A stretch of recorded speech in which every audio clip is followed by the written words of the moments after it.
बात उस वक्त की है जब भगवान बुद्ध इस धरती पर अवतरित थे।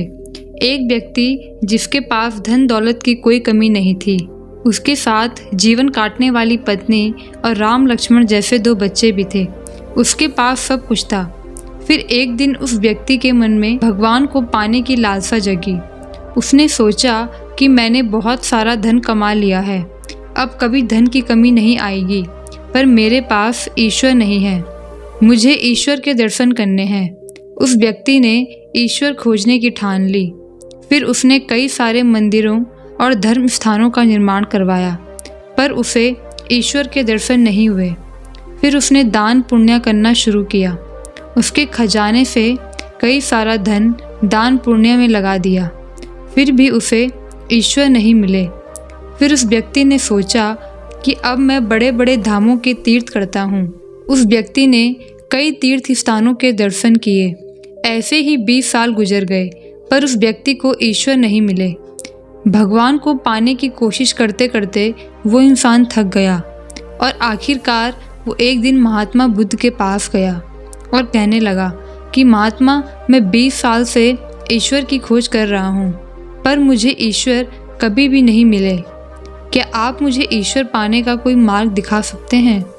उस व्यक्ति की बातें सुनकर महात्मा बुद्ध उनसे पूछने लगे कि सुनो बालक, ईश्वर खोजना कोई बड़ी बात नहीं है, वहाँ तो बड़ी आसानी से मिल जाते हैं।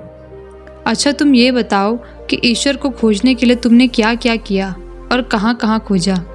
वह व्यक्ति बुद्ध को पूरी बात बताता है कि मैंने कई सारे मंदिरों और धर्म स्थानों का निर्माण किया, दान पुण्य किया और कई सारे तीर्थ स्थानों के दर्शन किए, फिर भी मुझे ईश्वर नहीं मिले। महात्मा बुद्ध उसकी बातें सुनकर हंस पड़े और कहा, ठीक है, तुम्हें ईश्वर के दर्शन करने हैं ना, तुम शाम के वक्त मेरे पास आ जाना, तुम्हें ईश्वर मिल जाएंगे। वो सज्जन खुश होकर चला गया कि मुझे आज ईश्वर के दर्शन होंगे। फिर कुछ देर बाद संध्या होने को आई, पर महात्मा बुद्ध संध्या होने से पहले कुछ ढूंढने लगे। शिष्यों ने आकर पूछा कि गुरुजी, आप क्या ढूंढ रहे हैं?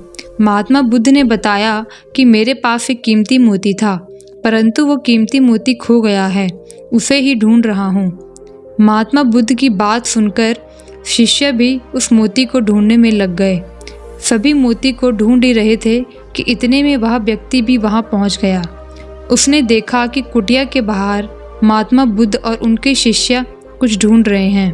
उस व्यक्ति ने बुद्ध के पास जाकर पूछा कि गुरुजी, आप सब क्या ढूंढ रहे हैं? महात्मा बुद्ध ने बताया कि मेरा कीमती मोती खो गया है, उसे ही ढूंढ रहे हैं। यह सुनकर वो व्यक्ति भी उस खोए हुए मोती को पूरी लगन से ढूंढने लगा। ढूंढते ढूंढते रात होने को आई, पर मोती नहीं मिला। वह व्यक्ति परेशान हो गया। फिर उसने महात्मा बुद्ध से पूछा कि गुरुजी, आपने आखिरी बार मोती को कहाँ देखा था? ठीक से याद कीजिए। महात्मा बुद्ध सोचकर बताते हैं कि मैंने आखिरी बार मोती को कुटिया के अंदर देखा था। यह सुनकर वह व्यक्ति थोड़ा गुस्सा हो जाता है और बुद्ध से कहने लगता है आप में थोड़ी सी भी अकल नहीं है। अगर मोती आपकी कुटिया के अंदर गुम हुआ है तो कुटिया के अंदर ही मिलेगा, ना कि बाहर मिलेगा। आप सब व्यर्थ में बाहर इधर उधर ढूंढ रहे हैं और मुझे भी अपने साथ ढूंढा रहे हैं। अपना समय तो व्यर्थ कर ही रहे हैं, पर दूसरों का भी समय व्यर्थ कर रहे हैं। फिर महात्मा बुद्ध उस व्यक्ति के सामने देखकर मुस्कुराने लगे।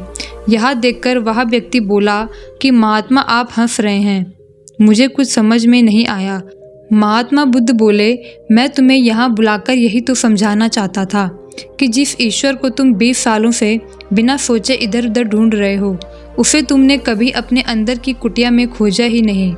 ईश्वर कभी खोजने से नहीं मिलते, उसके लिए तन मन पवित्र होना चाहिए, तभी ईश्वर के दर्शन होते हैं।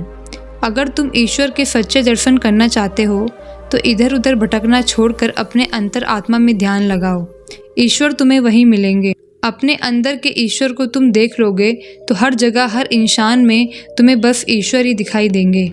महात्मा बुद्ध की अमृत भरी वाणी सुनकर उस व्यक्ति को अपनी गलती का एहसास होता है और वह बुद्ध के चरणों में गिर पड़ता है और माफ़ी मांगते हुए कहता है कि मैं व्यर्थ में ही इधर उधर भटक रहा हूँ।